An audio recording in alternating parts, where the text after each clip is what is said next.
Frida Kahlo and Her Animalitos by Monica Brown, illustrated by John Para. Do you know what an animalito means? It means animal.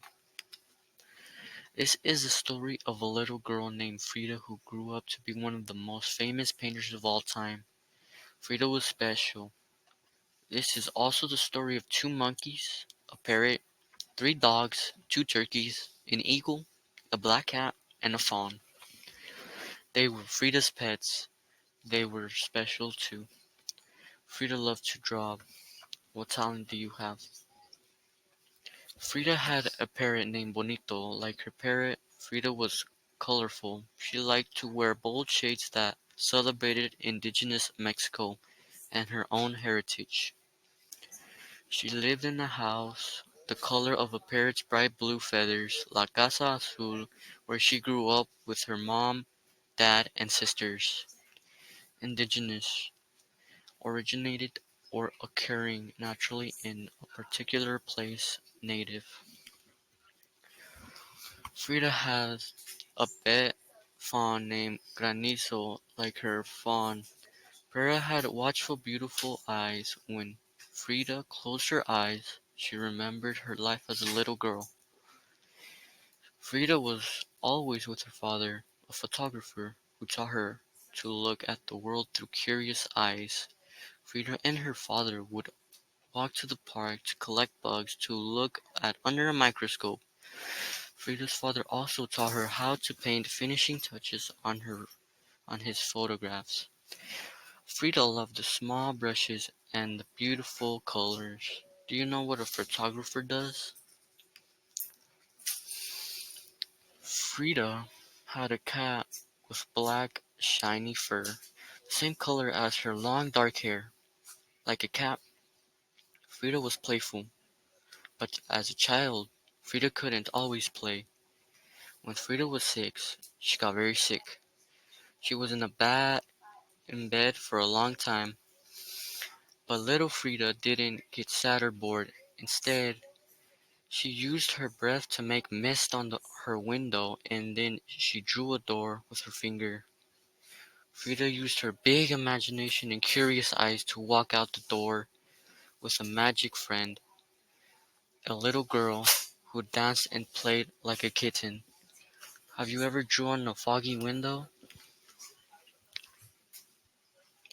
Frida was independent, like a cat. Frida's sickness left one of her legs different from the other, and the children made fun of her. But this didn't stop Frida from skating and riding bikes and rowing on the lakes of Capultapeca Park so that her leg could get stronger. Frida was not afraid to do things other little girls didn't usually do. She wore overalls and boxed and wrestled. Frida had two spider monkeys, Flueng Cheng and Camito de Guayabal. Like her monkeys, Frida could be mischievous even when she was a teenager. When Frida was 15, she went to a school called the Preparatoria and found a group of friends she loved. Do you like animals? Have you ever seen an animal? Like Frida, her friends were curious to learn all they could. Together they read and studied and argued, and sometimes they got in trouble. Wearing matching capes, they rode donkeys through the halls of the Preparatoria and set off firecrackers. Frida had an eagle named Gertrudis. Like her eagle, Frida's imagination could fly high. When Frida was 18, she was in a terrible accident, and once again she had to be in bed for many months.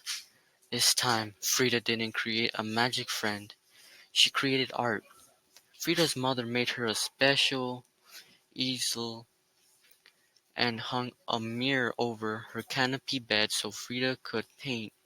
Frida used her big imagination and curious eyes just to do that. Feet, what do I need you for when I have wings to fly? Have you ever been in an accident? And if those weren't enough pets, Frida had two spider monkeys, three dogs, Señor Holotel, Señorita Capolina, and Señorita Costi. Frida's turkeys were intelligent and sensitive, just like herself, and like Frida, her dogs were warm and loving. When she was lonely or sad, she would wrap her arms around them and they would comfort her.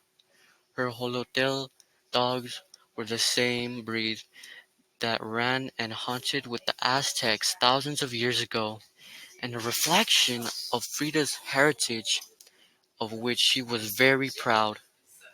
Frida's dogs had no hair, but their bodies were warm, and Frida given them great big hugs whenever she felt lonely or sad.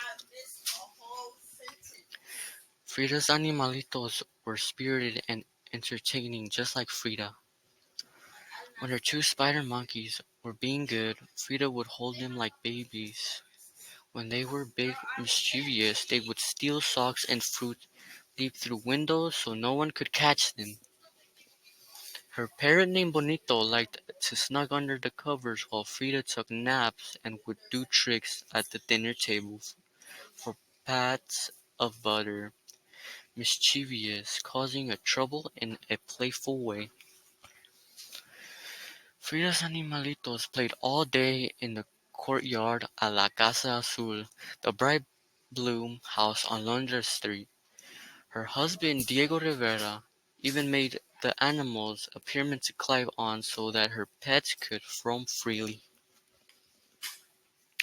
When Frida painted, her pets would keep her company, and Frida painted all the time while the birds sang, the dogs barked, and the turkeys danced in the garden. Frida's animals were her children, her friends, and her inspiration.